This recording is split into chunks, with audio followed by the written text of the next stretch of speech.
It's hard at the bottom, but just a thin layer of being crispy at the bottom. This is Ferg's Kitchen, and tonight we're making pizza dough. So let's get to it. Alright, so this is everything you're gonna need to make the pizza dough. Also, to bake the pizza, you're gonna need some type of pizza stone or pizza steel. We have double O flour. This is just a really finely milled flour that's high in protein. Honey or sugar, olive oil, sea salt, and yeast. We're using dry active yeast because it's the easiest to find at your local grocery store. You're gonna want a food scale for this one. I just have this one that I picked up at Walmart or maybe even Sobeys. I can't remember, but it wasn't expensive. Okay, so we're gonna measure everything out before we start doing anything. Start off with 500 mils of warm to room temperature water, 5 grams of dry yeast, 7 grams of sugar, 13 grams of sea salt, and 25 grams of olive oil. Now that everything's ready to go, grab a large mixing bowl and add your water and sugar. I'm just dissolving the sugar into the water before adding our yeast. Sugar is basically food for the yeast, so it helps with the process. Add your yeast and give it a little spin. Cover it with a towel and let the yeast bloom for 15 to 30 minutes. You want to make sure the yeast blooms and is alive before you start adding everything else. I forgot to weigh out my flour before, so we'll do it while the yeast blooms. You want a total of 750 grams of flour. So we're gonna weigh up 500 grams into one container and 250 grams into a separate container. We'll be adding them at different times, so it's best to keep them separate.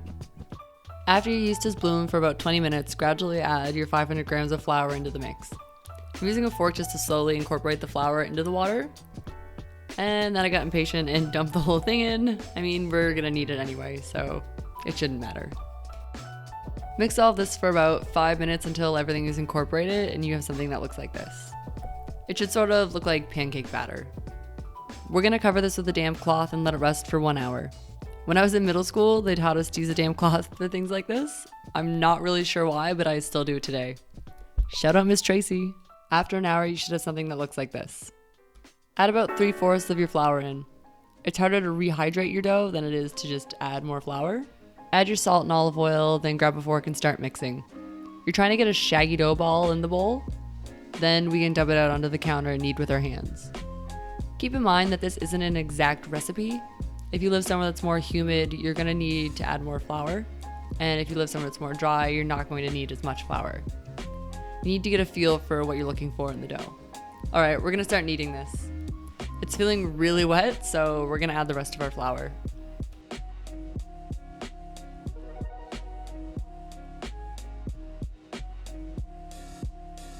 You're just sort of pulling the dough up onto itself and then pushing it back down. And like using your other hand to turn the dough while you're doing it. We're gonna do this for 10 minutes. If you feel the dough absorbing all of the flour and getting really sticky, just add more flour. We are trying to keep the dough pretty hydrated since we'll be cooking it in a lower heat electric oven. It takes longer to cook pizza in a home oven than it does in a wood fire oven, so we need more moisture in the dough. The longer it takes to cook, the more moisture evaporates from the dough. It's nice to have a friend with you for this part if you're not a strong person, because this gets really fucking tiring after a while if you're weak like myself. Once you feel little dry bits of dough all over your hands, get rid of that. You don't want those little dried out bits in your dough ball. I sort of just sprinkle flour all over the ball and then dust off any excess and keep kneading. Alright, so after 5 minutes of kneading, this is what your dough should look like. It has a cellulite-y texture to it, and that's a good thing. That's the gluten starting to develop. After 10 minutes, you should have something like this. Now we're gonna rub the dough with some olive oil. Grab a bowl and put some olive oil in that too. Make sure you coat the whole bowl. You don't want your dough sticking to anything. Throw your dough ball in and cover it tightly with plastic wrap. You don't want any air getting to your hard work.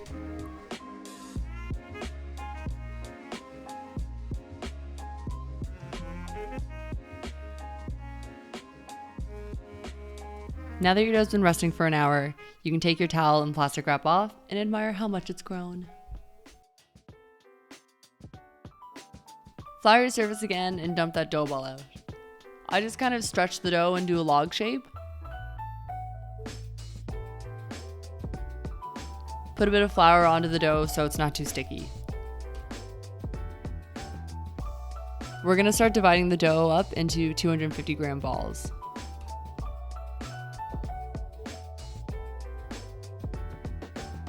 Just mush your pieces together like this. Place your thumb in the middle and start taking bits from the outside and taking them into the middle. You want the top of the dough ball to be smooth.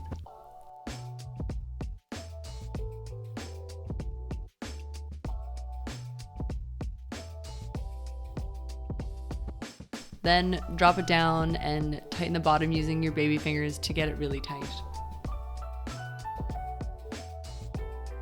Flour a baking sheet and start placing your dough balls on, making sure to give them enough space so that if they expand, they won't all merge into one. Flour the tops and wrap it up super well with plastic wrap. This might seem excessive, but you don't want any air to get in at all. You just spent hours making this and really don't want a bit of air to ruin everything.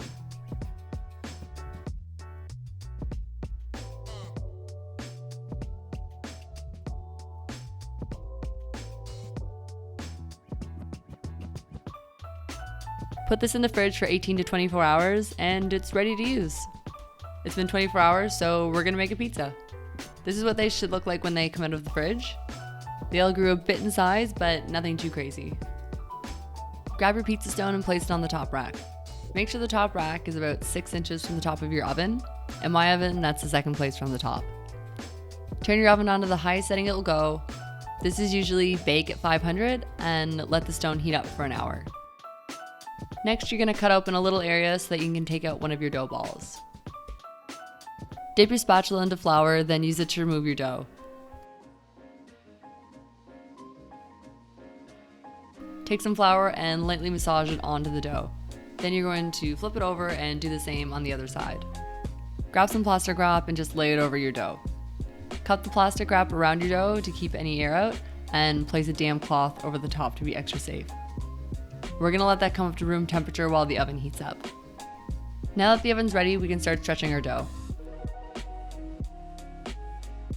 I just put my hands in a triangle shape like this and push out from the middle to the edge. You wanna push all of the air out into the crust so that it fluffs up. I just do that all the way around until the pizza is stretched and round. Don't touch the crust.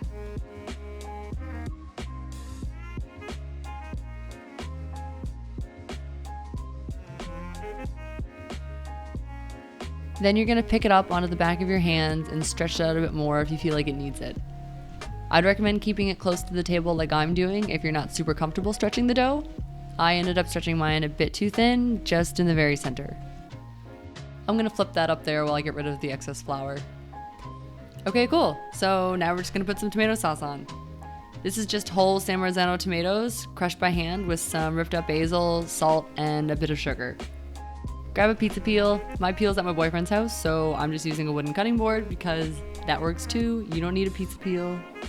Just pull it up onto the cutting board and make sure it can move around. Mine obviously can since it just slid off my cutting board.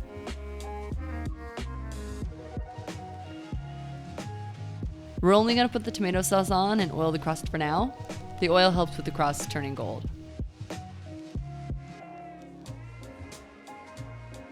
Now we're gonna slide this onto the pizza stone and watch it until the crust starts turning golden. Then we're gonna take it out and put the rest of the toppings on and put it back in to finish cooking. I use a fork to slide it back onto the cutting board. I added a bit more tomato sauce and some shredded low moisture mozzarella cheese.